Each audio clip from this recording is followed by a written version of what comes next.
Hi there, it's Paul Carman. This time with a very short follow-up video, and this one follows on from our little video showing you how to save some of your favourite settings into the keyboard set libraries, which we access using these buttons here.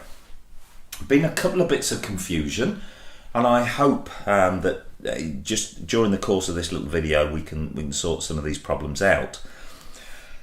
Remember, to access keyboard set library mode, you must make sure that the set list button isn't on. And then you can either, when we're in factory mode, we can either select the categories using the buttons, or we can use the tabs down either side of the screen. Each one of those tabs can have up to 6 pages with 8 locations on each. My maths was correct at school, that's 48 locations per category. Now it's when we get to the user that there's been a little bit of confusion here.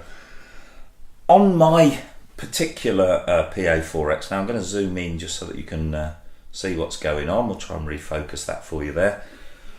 You'll see that I've still got some categories labelled down the side. But on this side, I've just got them labelled as user 7, user 8 through to user 11. Now, first thing to point out, you're not stuck with these category labels down here.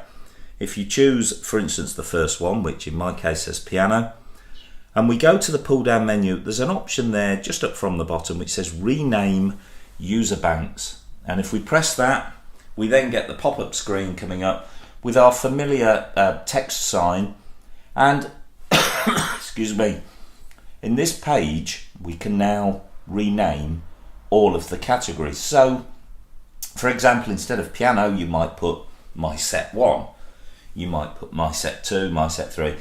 It's whatever works for you. So that's the first thing, and that was the first bit of confusion. You can actually rename all the tabs in the user bank. Now, one of my customers, what he wanted to be able to do was get his favourite keyboard sets to be accessed from the buttons here. Well, Pete and I thought about this, and actually it was Pete who came up with the answer.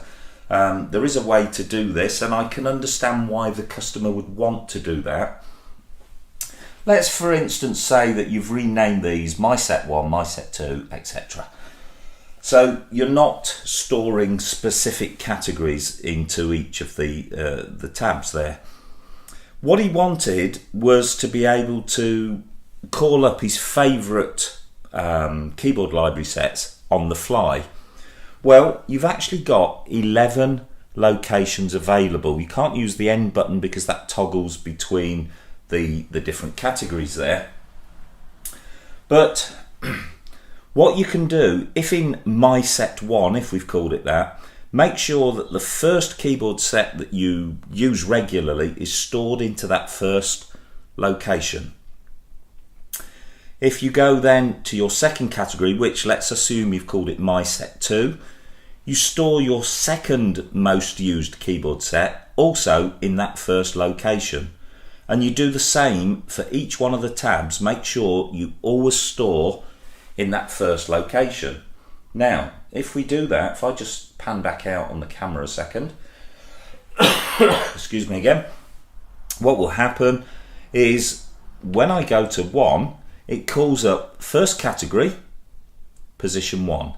When I go to button 2, it calls up second category, position 1. Third category, position 1. And so on. So providing you've stored all your favourite settings, your absolute favourites, into location 1, then yes, you can happily use the first 11 buttons there to call up your keyboard sets. It's just another way to use the product. I think it's great that people are looking at things in this way, because there's no necessarily a fixed or a right way to do things. It's whatever works for you. But I can see the benefit of having your favourites and your most used keyboard sets instantly available at the touch of a button.